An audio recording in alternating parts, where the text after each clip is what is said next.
Ați observat din prima filmare, cea mai emblematică structură, Castelul Bled, construit în secolul al XI-lea, este unul dintre cele mai vechi din Slovenia. După renovările câtorva secole, îmbină stilurile arhitecturale romanic, renascentist, baroc.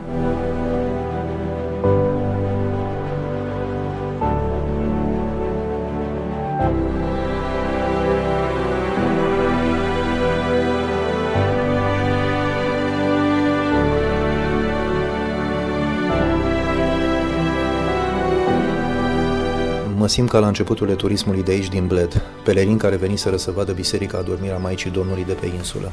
Pe lângă devotamentul lor religios, au admirat și frumusețile locului, atrăgându-i apoi și pe alții cu poveștile lor din poveste.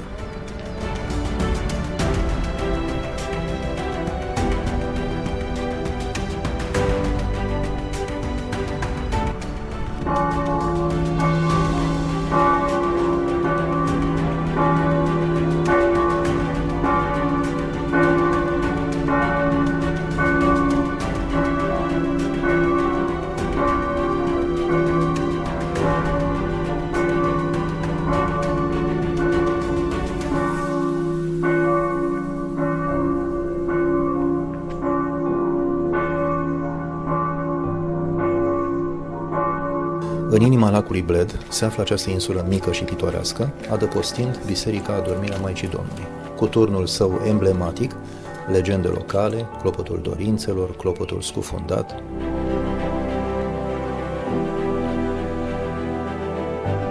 Bled s-a format în urma deplasării ghețarului Bohinj pe timpul ultimei epoci de gheață. Bazinul singurei insule din actuala Slovenie s-a umplut cu apa ghețarului topit. A rezultat o întindere de 2 km de apă de smarald. Nu vreau să încerc apa adâncă, imediat voi cunoaște dealurile din jur, verzi în timpul verii, dar destul de arătoase și în lumea cu două anotimpuri.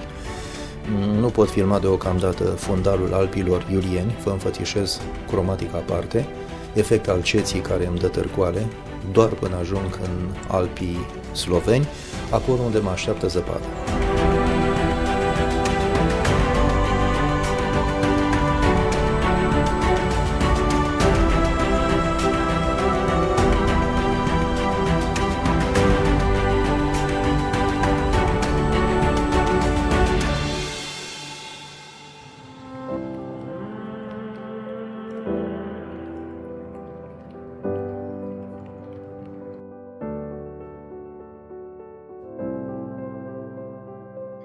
Folosesc această cărare foarte puțin umblată, numită oistriță.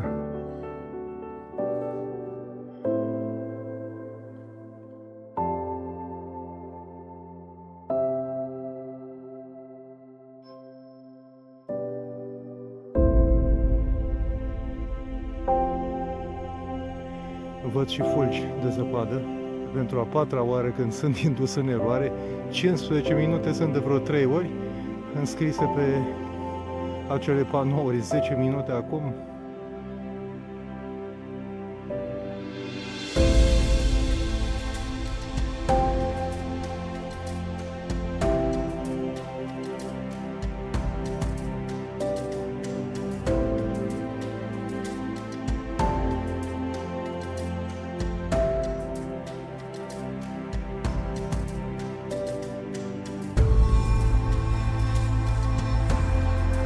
Cândva, insula Bled era o stâncă uriașă, pe care ghețarul a frământat-o până i-a conturat dimensiunile de astăzi.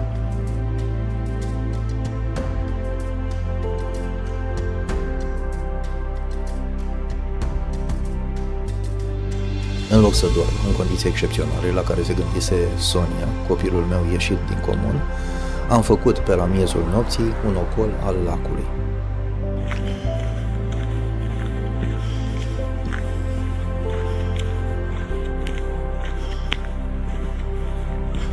Dacă începe să ningă aici, ce este la Krainska Gora?